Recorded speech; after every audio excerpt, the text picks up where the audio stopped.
Hi everyone और trendline talks के एक नए वीडियो में आपका स्वागत है। तो इक्सिगो आज 20% स्ट्रेट ऊपर चला गया विद वेरी स्ट्रॉन्ग वॉल्यूम और ये अपने 52 वीक हाई को भी क्रॉस कर गया। तो हुआ क्या है इस स्टॉक के साथ एग्जैक्टली चलिए इस वीडियो में स्टडी करते हैं, देखते हैं कि ये जो सर्ज हुआ है 20% ऊपर गया है ये क्यों हुआ, और उसके बाद हम जाएंगे चार्ट पे और देखेंगे इसका प्राइस एक्शन और डिसाइड करेंगे ये जो बड़ा मूव आया है 52 वीक को हाई को ब्रेक किया है, क्या ये एक सिग्नल है to make an entry in this stock if you are an interested investor. ये सब हम डिस्कस करने वाले हैं, बने रहिए वीडियो के साथ। चलिए सबसे पहले हम नज़र डालते हैं इस आर्टिकल पे। Ixigo share price travel platform surges 14% to 52 week high after strong Q1 financial year 26। Should you buy this stock? यहाँ पे 14% है क्योंकि जब ये उतना ही गया था जब ये आर्टिकल पब्लिश हुआ था, लेकिन क्लोज हुआ ऑलमोस्ट 20% पे, तो वहाँ पे भी हम जाएंगे। लेकिन चलिए ये आर्टिकल जो है इसका थोड़ा सा समरी पढ़ लेते हैं। Strong Q1 result for financial year 26। Revenue jumped around 43% to 314 crore compared to 182 crore last year, तो 73% ईयर ऑन ईयर बढ़ गया है इनका revenue. Net profit rose about 27% to 19 crore, तो बहुत अच्छा ग्रोथ देखने को मिला है इनके प्रॉफिट लॉस स्टेटमेंट में। Higher bookings total booking value called gross transaction value increased 55% to 4644 crore. Flight bookings and bus bookings each grew by around 81 to 93%. Train booking also went up by 30%। तो ये जो travel company है इनके सारे bookings में जो है बहुत ज़्यादा ग्रोथ देखने को मिला है। तो ये सब चीज़ें ना फ्यूल की तरह ऐड करते हैं एक स्टॉक प्राइस को ऊपर पुश करने के लिए, और वहाँ यहाँ पे भी सेम चीज़ हुआ है। नेक्स्ट पॉइंट पे आते हैं, operational performance. The companies EBITDA grew 53 to 69%, around 25 to 32 crore. However, operational margins slightly reduced from last year। मतलब ऑपरेटिंग प्रॉफिट मार्जिन थोड़ा सा कम हुआ है, लेकिन EBITDA जो है उसमें ग्रोथ हुआ है। Stock price reaction, the stock surge 12 to 15%, touching a new 52 week high near 204 to 206, लेकिन एक्चुअली क्लोज हुआ 213.6 पे। ठीक है, वहाँ पे जाएंगे जैसा कि मैंने बताया।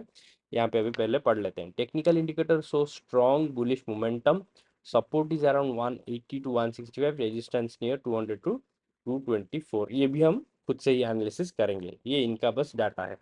Key growth drivers: better use of AI for efficiency and marketing helped growth. Increased travel by Gen Z and solo women travelers also boosted the bookings। मतलब Gen Z और सोलो फीमेल ट्रैवलर्स ने इनके bookings को ज़्यादा बढ़ा है, इनका ये मानना है। ठीक है, valuation concern, the stock is trading at a high PE ratio of around 124 to 132। some expert advise caution due to this higher valuation and slight margin pressure। तो देखिए ये जो एक चीज़ है यहाँ पे दो मतलब डिवाइड हो जाता है दो टाइप के इन्वेस्टर। एक तो हाई पी स्टॉक्स में इन्वेस्ट करना पसंद करते हैं क्योंकि उनको लगता है कि वो मार्केट मतलब मार्केट का जो इंडस्ट्री का पी है उससे ज़्यादा पी है, मतलब ज़्यादा डिमांड में है, तो ये एक बाइंग अपॉर्चुनिटी है।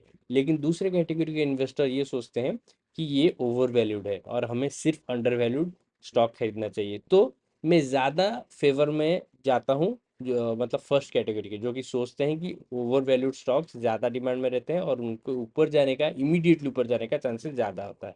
ठीक है, तो अगर आपने मेरे दूसरे चैनल फाइनेंशियल इम्पल्स और फाइनेंशियल अफेयर्स को फॉलो किया होगा तो हम वहाँ पे मैंने रिपीटेडली डिस्कस किया है ये बात, और हमने बहुत सारे लाइव एग्जांपल्स भी देखे हैं कि मतलब पी रेशियो इंडस्ट्री पी से ज़्यादा है और स्टॉक कंटिन्यूसली ऊपर जाता गया, मल्टी बैगर बनता गया। ठीक है, तो चलिए वो सब हम डिस्कस नहीं करेंगे, डायरेक्टली अभी चलते हैं चार्ट पे और देखते हैं हुआ क्या है।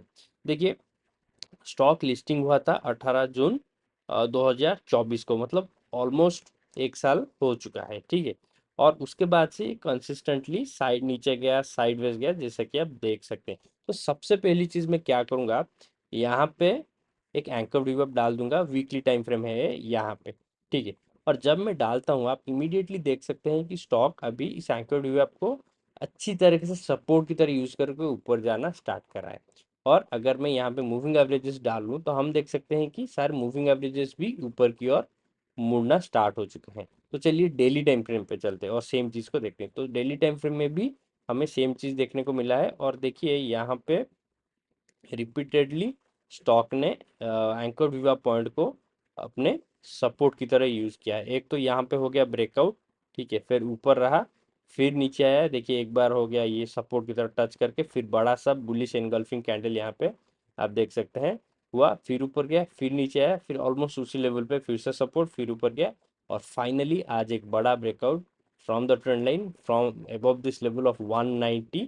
ठीक है, यहाँ पे मैं एक और छोटा सा ट्रेंड लाइन डाल सकता हूँ, इसके ऊपर गया है। और अभी हम चेक करेंगे वॉल्यूम, ठीक है, ये जो बड़ा कैंडल हुआ है 19.37%, तो आर्टिकल में लिखा है 14-15, लेकिन क्लोज हुआ क्योंकि उस वक्त टाइम हुआ था 12:30 PM, मार्केट क्लोज होने को और 3 घंटा बाकी थे, फिर 3 घंटे में ये क्लोज हुआ 19.37%। तो स्टॉक अगर मतलब एक लेवल तक जाता है 10-15%, लेकिन क्लोज उससे भी ऊपर होता है, तो इसका मतलब स्ट्रॉन्ग, मतलब बुलिश मोमेंटम बहुत ज़्यादा स्ट्रॉन्ग है, और सेम चीज़ हुआ है यहाँ पे। और वॉल्यूम चेक करते हैं सबसे पहले, तो देखिए वॉल्यूम बार को आप देखिए, आप खुद ही समझ जाओगे। बाकी पिछले कैंडल्स के वॉल्यूम बार देखिए, इसके कंपैरिजन में बहुत ही नेग्लिजिबल है वॉल्यूम, लेकिन यहाँ पे देखिए कितना बड़ा वॉल्यूम बार। तो डेफिनेटली ये एक क्लियर ब्रेकआउट है, नो डाउट अबाउट दैट, ठीक है। उसके बाद अगर हम मोमेंटम इंडिकेटर्स पे नज़र डालें, मैं एनेबल करता हूँ आरएसआई को, तो यहाँ पे भी हम देख सकते हैं कि इसने कंसिस्टेंटली यहाँ 50 लेवल के ऊपर रहना स्टार्ट कर दिया था, और इमीडिएटली भी 60 को क्रॉस कर गया, ठीक है। अगर वीकली टाइम फ्रेम में जाते हैं, सेम चीज़ भी हम देख रहे हैं, क्योंकि ये जो मोमेंटम आया है ये ऐसा नहीं कि मतलब एक डेली टाइम फ्रेम में आया है, लेकिन long term big picture view weekly में नहीं आया है, ऐसा नहीं है, यहाँ पे वीकली में भी आया है।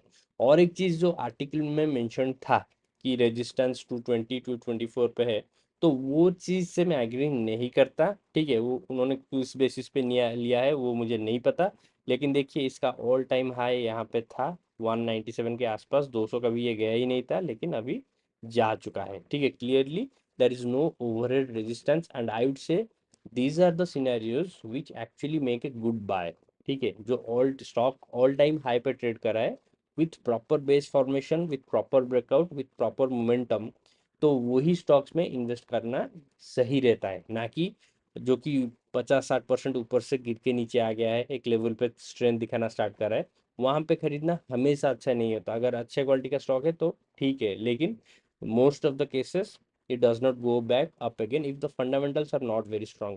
लेकिन ये जो सिनेरियो है ये बहुत ही आइडियल है, मैं कहूँगा, ठीक है। तो ब्रेकआउट मतलब क्लियर है, तो नेक्स्ट डे मतलब जो आज है फ्राइडे को 18 जुलाई, वहां पे हमें देखना है कि कैसा कैंडल फॉर्म हो रहा है। तो मेरे हिसाब से और एक भी बड़ा ग्रीन कैंडल ये दे सकता है, या फिर छोटा सा रेड कैंडल दे सकता है, लेकिन इन दोनों ही केसेस में स्टॉक का ब्रेकआउट कन्फर्म्ड है, ये मैं कहूँगा। और ये एक अच्छा एंट्री पॉइंट बन सकता है, लेकिन आपको पूरा इस स्टॉक के ऊपर स्टडी करना पड़ेगा, खुद से होमवर्क करना पड़ेगा, ये करता क्या है, बिजनेस क्या है। अगर आपको इनके बिजनेस पे मतलब भरोसा आ रहा है, कन्विक्शन आ रहा है, तो ही जाके ये प्राइस एक्शन एनालिसिस जो मैंने किया है इसको इंटीग्रेट कीजिए, और जो न्यूज़ आर्टिकल का डिटेल्स आया है पॉइंट वाइज मैंने समझा उसको भी इंटीग्रेट कीजिए, और फिर एक कंक्लूजन पे आइए। तो यही मैं कहना चाहूँगा। तो ये था मेरा analysis on this recent article. I hope ये वीडियो पसंद आया होगा, अगर आया है तो प्लीज़ वीडियो को लाइक कीजिए, चैनल पे नए हैं तो सब्सक्राइब जरूर कीजिए। थैंक यू फॉर वॉचिंग, मिलता हूँ अगली बार एक नई वीडियो के साथ। Bye, take care.